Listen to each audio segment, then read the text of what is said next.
अपनी संगठन की ओर से, एक्शनेट की ओर से जिस रूप से मैं यहाँ आया हूँ, आप सबका बहुत बहुत तहे दिल से शुक्रिया अदा करना चाहता हूँ। मैं अभिनंदन भी करना चाहता हूँ बच्चियों का, वो चले गए काफ़ी इंतज़ार करने के बाद।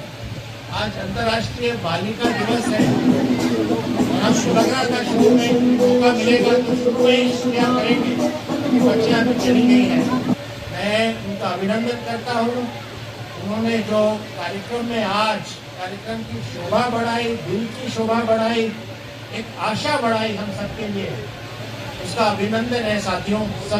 सभी बालिकाओं का अभिनंदन है जिन्होंने यहाँ बात की, जिन्होंने यहाँ गीत गाए, जिन्होंने यहाँ कविता रखी। और छोटी सी बच्ची का जो अंत में कविता रख के गई और एक गाना रख के गई, और सभी का अभिनंदन है। और जिन लोगों ने नहीं भी बोला, साथियों लंबी बात ना खींचते हुए मैं 2 बिंदुओं पर आपका ध्यान आकर्षित करूंगा कि आगे क्या। मेरा मानना है कि इतिहास के संघर्ष, वर्तमान के संघर्ष तभी मायने रखेंगे जब वो भविष्य में एक न्यायपूर्ण और एक समतापूर्ण समाज बनाने का वादा करें, एक बनाने का प्रयास करें। और इस दिशा में मैं केवल 2 बिंदु रखूंगा आज के दिन में, क्योंकि बाकी बिंदुओं पे हमारे वरिष्ठ और वरिष्ठ साथियों ने बात कर चुके हैं, उनकी ओर आपका ध्यान आकर्षित कर चुके हैं। मेरी साथी डॉक्टर शरद कुमारी बोल रही थी कि महिलाओं का संघर्ष, महिलाओं की स्थिति तो हम जानते हैं बहनों। यहाँ जिक्र हुआ कि ये तो लेबर कॉलोनी बन गया है, यहाँ तो महिलाएं खेत में मजदूरी करती थी, अब तो खेत में भी मजदूरी करती है और बगल की फैक्ट्री में भी मजदूरी करती है। तो बहनों, आप तो सामने बैठे हो, मुझे लगता है महिलाओं का संघर्ष ही है, और ये एक अधूरा मुद्दा है इतिहास का कि महिलाओं का संघर्ष ही है जो 21वीं शताब्दी को, जो समाज को बदलेगा।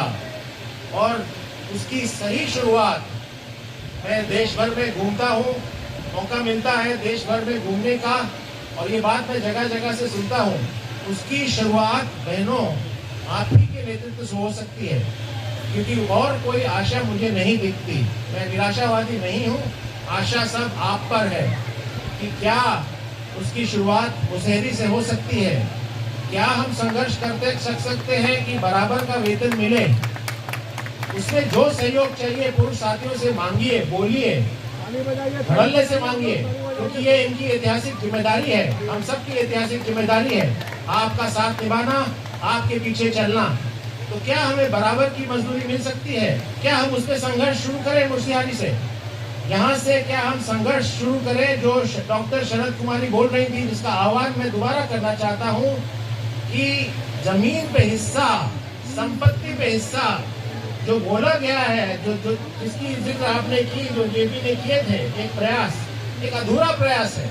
बोलूंगा मैं कि वो अधूरी क्रांति है और अधूरा प्रयास है। कहीं भी देश में या विदेश में या दुनिया में कहीं भी ये स्थिति नहीं है कि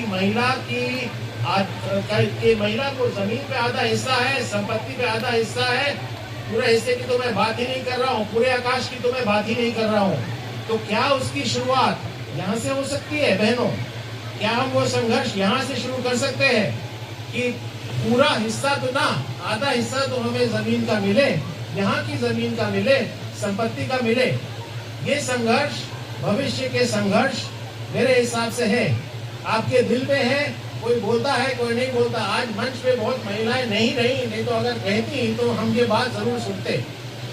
दूसरी जो बिंदु मैं बोलूंगा और वही बात अपनी शेष करूंगा, वो है जमीन की अधूरी लड़ाई। अभी कपिलेश्वर जी उसका जिक्र करके गए। यही वो गांव है, यही वो प्रखंड है जहां 1970 में मुझे बताया गया कि लगभग सभी को बांसगीत की जमीन दे दी गई थी।